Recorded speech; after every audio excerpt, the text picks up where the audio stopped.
Bonjour, j'ai le plaisir d'accueillir ce matin à Bordeaux une vigneronne. Bonjour Muriel. Alors, Bonjour. expliquez-nous, donc vous vigneronne, c'est depuis toujours. Qu'est-ce qui vous a conduite à être aujourd'hui donc gérante, co-gérante de ce domaine donc, que vous allez nous présenter? Eh bien, avec mon mari, on a toujours été passionnés de vin et on a eu la chance de pouvoir acheter 60 arts de vignes à Saint-Émilion. Et on est parti de rien, donc seulement avec nos économies. Vous étiez aide-soignante, je crois. Vous avez travaillé pendant longtemps dans les hôpitaux. J'ai travaillé pendant 23 ans à l'hôpital de Libourne et j'ai continué à travailler jusqu'en Le temps de lancer l'entreprise. Oui, parce qu'il y avait besoin de mon salaire. Premier millésime de Valandro 91 et j'ai arrêté en 97 de travailler à l'hôpital. Ah oui, quand même, vous avez mené les deux activités de front. Bravo. Alors, Comment devient-on vigneronne? Parce que vous êtes une vraie vigneronne. Vous n'êtes pas là juste pour commercialiser le vin. Vous êtes dans les vignes, vous travaillez. Ça s'apprend, ça. Et puis, qu'est-ce qui vous a poussé, alors que ce n'était pas votre métier, qu'est-ce qui vous a poussé à faire quand même quelque chose de risqué, puisque vous avez dû acheter. Souvent on dit, mais oui, mais les vignes, ça se transmet de famille en famille, mais vous avez tout fait de rien, donc c'est ça qui est intéressant. Oui, on ne faisait pas partie du sérail, et donc ça a été un petit peu difficile au départ, et moi étant petite fille de jardinier horticulteur, je savais vous aviez déjà le goût de la nature et des plantes. Tout à fait. La seule chose que je ne savais pas faire, c'était tailler la vigne. Donc je suis partie en formation quand j'ai arrêté l'hôpital. J'ai fait 3 formations jusqu'au perfectionnement à la taille. Et ensuite, j'ai appris mes employés à tailler. Et il y a davantage de filles qui taillent maintenant dans mon vignoble que de garçons, parce qu'elles sont plus précises et plus... Ah oui, alors en plus, donc, vous avez à cœur de faire travailler les femmes, parce que c'est vrai que quand vous êtes arrivé dans ce milieu, il y avait beaucoup plus d'hommes que de femmes, certes. Bien sûr, et je ne savais pas si ça allait bien se passer avec mes employés, parce qu'il y a beaucoup d'hommes dans les vignes, et c'est quand même le monde du vin et reste toujours un petit peu macho. Et justement, alors quand vous êtes arrivé, comme vous le dites, on ne vous attendait pas. Je pense que les vignobles, c'est déjà assez exceptionnel que vous ayez réussi à acheter un vignoble. Donc, vous aviez de la crédibilité, vous avez dû tout prouver, parce que voilà, vous étiez des nouveaux venus. Donc, en plus, pas vraiment issu du monde viticole, donc ça n'a pas dû être facile au début. Non, c'était pas facile, et en plus, pour se moquer de nous, on disait ils font ça dans un garage. Et oui, mais Bill Gates a commencé comme ça aussi. Oui, exactement. Vous êtes les Bill Gates du vin. J'espère que vous viendrez aussi riche que lui. Alors, oui, mais c'est vrai que vous, il a fallu sûrement déjà, ça n'a pas dû être évident d'obtenir les financements pour acheter cette vigne, et donc vous n'aviez pas forcément au départ, vous êtes débrouillé avec les moyens du bord. Voilà, et petit à petit on a tout réinvesti, tout l'argent qu'on gagnait avec les premiers millésimes, surtout le 92, puisqu'on est arrivé premier vin de Bordeaux. Mais alors être quand même, c'est comment avoir cette nomination quand même assez exceptionnelle. Quand vous avez racheté le vignoble, le vin n'était pas forcément très coté. Comment vous avez fait justement pour avoir en l'espace de 3 ans, c'est ça? Oui, c'est ça. 3 ans, donc obtenir ce classement, puisque je crois que c'était un classement par cœur là. Oui, c'est ça. C'est-à-dire qu'on était tous les deux en train de travailler dans le chai avec mon mari, et il y a Michel Rouland qui passe devant notre chai et qui s'approche et il nous dit: est-ce que je peux rentrer, est-ce que je peux déguster? Oui, pas de problème. Et c'est Michel Rouland qui a présenté notre vin à Robert Parker. Et là, vous n'imaginiez pas une seconde que vous pouviez être, pas élu, mais que vous alliez avoir cette note aussi prestigieuse?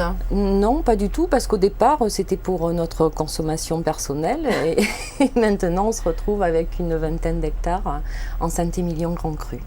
Voilà, écoutez, bravo en tout cas.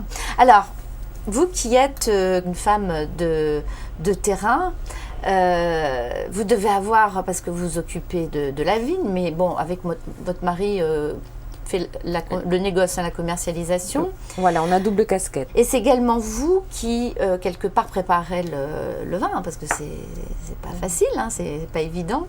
Qu'est-ce qui vous plaît le plus dans tout ça, par rapport à la gestion de cette entreprise? Quelle est la partie qui vous plaît le plus? Alors, je délègue de plus en plus, parce que maintenant, j'ai 2 chefs de culture.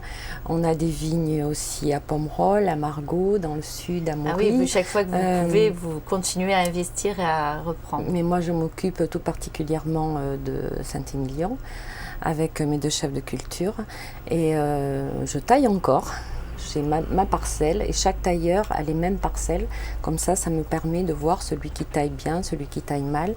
Et c'est toujours ma passion, et dès que je peux, je suis dans les vignes. Et le plus important, c'est la date des vendanges. Et oui, on est en pleine vendange. D'ailleurs, je vous remercie d'avoir abandonné vos chères rangs de vignes pendant le temps de cette interview. Mais donc, effectivement, les vendages, ça dure combien de temps, les vendanges? Alors, ça dépend des millésimes. Quelquefois, on commence plus tôt, et la date des vendanges est très importante. Et il y a les analyses bien sûr, mais la meilleure façon de savoir quand est-ce qu'on peut vendanger une parcelle, c'est de passer tous les matins dans les vignes et de goûter les raisins. Qu'est-ce qui a été le plus dur pour vous, qui étiez salarié, qui avez conservé cet emploi le temps de démarrer votre entreprise, parce que vous ne pouviez pas prendre le risque de ne plus avoir de salaire à la fin du mois.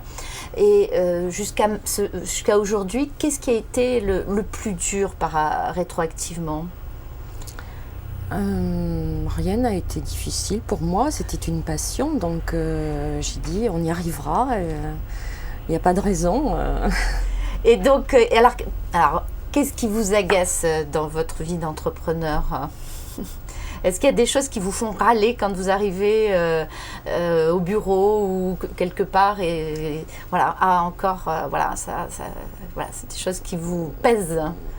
C'est-à-dire que j'ai mes chefs de culture qui ne voient pas tout ce que je vois. Donc ne serait-ce que quand je passe en voiture devant une parcelle de vigne, je dis voilà, cette vigne doit être labourée. Oui, mais ça c'est le contrôle des équipes. Mais je veux dire, plus dans votre environnement, est-ce qu'il y a des comportements qui vous agacent? Est-ce qu'il y a des contraintes en tant qu'entrepreneur qui vous pèsent? Non, pas du tout. Et le recrutement, vous êtes tellement passionné que vous voyez plus le reste. Non. Et je suis toujours en train de me remettre en question pour tous les ans, pour faire encore mieux.